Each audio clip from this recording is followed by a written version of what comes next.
Design ನ create ಮಾಡಿದೀವಿ. ಯಾವ ತರ ಬಂದಿದೆ ಅಂತ ನೀವು ಅಬ್ಸರ್ವ್ ಮಾಡಬಹುದು. ಬ್ಯಾಕ್ ಗ್ರೌಂಡ್ ಬಂದ್ಬಿಟ್ಟು ನಾವು ಗ್ಲಾಸಿ ಲ್ಯಾಮಿನೇಟ್ 1 ಥಿಕ್ನೆಸ್ ನ ಪ್ರೊವೈಡ್ ಮಾಡಿದೀವಿ. ಎಕ್ಸ್ಪೋಸ್ ಏರಿಯಾ ಮುಂದೆ ಎಂಬೋಸ್ ಮಾಡಿದೀನಿ, ಅರೌಂಡ್ 4 ಇಂಚಸ್ ಎಂಬೋಸ್ ಮಾಡ್ಬಿಟ್ಟು ಚಾರ್ಕೋಲ್ ನ ಯೂಸ್ ಮಾಡಿದೀನಿ. ಅಂಡ್ ಸೆಂಟರ್ ಪೋರ್ಷನ್ ಅಗೇನ್ ನಾನು ಲ್ಯಾಮಿನೇಟ್ ನ ಯೂಸ್ ಮಾಡಿದೀನಿ. ಔಟ್ಪುಟ್ ಯಾವ ತರ ಬಂದಿದೆ ಅಂತ ನೀವು ಅಬ್ಸರ್ವ್ ಮಾಡಬಹುದು. ಅಂಡ್ ಅಗೇನ್ ಇದೇ ಯೂನಿಟ್ ಅಲ್ಲಿ ನಾವು UPS ಬಾಕ್ಸ್ ನ ಪ್ರೊವೈಡ್ ಮಾಡಿದೀವಿ. ಫ್ರಂಟ್ ಎಂಟ್ರಿಯಲ್ಲಿ ಆಂಬಿಯನ್ಸ್ ಕ್ರಿಯೇಟ್ ಮಾಡುತ್ತೆ. ಇದು ಫ್ರಂಟ್ ಡೋರ್ ಗೆ ನಾವು ಮಾಡ್ಕೊಡ್ತೀವಿ. ಹಾಗೆ ಇದಕ್ಕೆ ಅಟ್ಯಾಚ್ ಅಲ್ಲಿ ನೀವು ಅಬ್ಸರ್ವ್ ಮಾಡಿದ್ರೆ ಟಿವಿ ಯೂನಿಟ್ ನ ಪ್ರೊವೈಡ್ ಮಾಡಿದೀವಿ.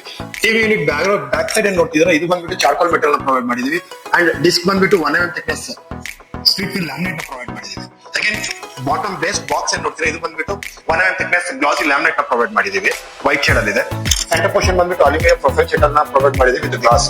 ಅಂಡ್ ಅಗೇನ್ ಆ ಸೈಡ್ ಈ ಸೈಡ್ 2 ಸೈಡ್ಸ್ ಎಲ್ಲ ಏನ್ ನೋಡ್ತಿದ್ರೆ ಇದು ಬಂದ್ಬಿಟ್ಟು ಸ್ಲೈಡಿಂಗ್ ಗ್ಲಾಸ್ ನ ಪ್ರೊವೈಡ್ ಮಾಡ್ತಿದ್ದೀವಿ ಸ್ಟೋರೇಜ್ ಪರ್ಪಸ್. ಔಟ್ಪುಟ್ ಯಾವ ತರ ಬಂದಿದೆ ಅಂತ ನೀವು ನೋಡಬಹುದು. And again TV storage bus ನಾನು ಪ್ರೊವೈಡ್ ಮಾಡ್ತಿದ್ದೀನಿ ಅಂತ ಬಾಕ್ಸ್ ಒಂದು. ಔಟ್ಪುಟ್ ಯಾವ ತರ ಇದೆ ಅಂತ ನೀವು ಅಬ್ಸರ್ವ್ ಮಾಡ್ತಿದ್ದೀರಾ ವಿಡಿಯೋದಲ್ಲಿ. Thank you for watching.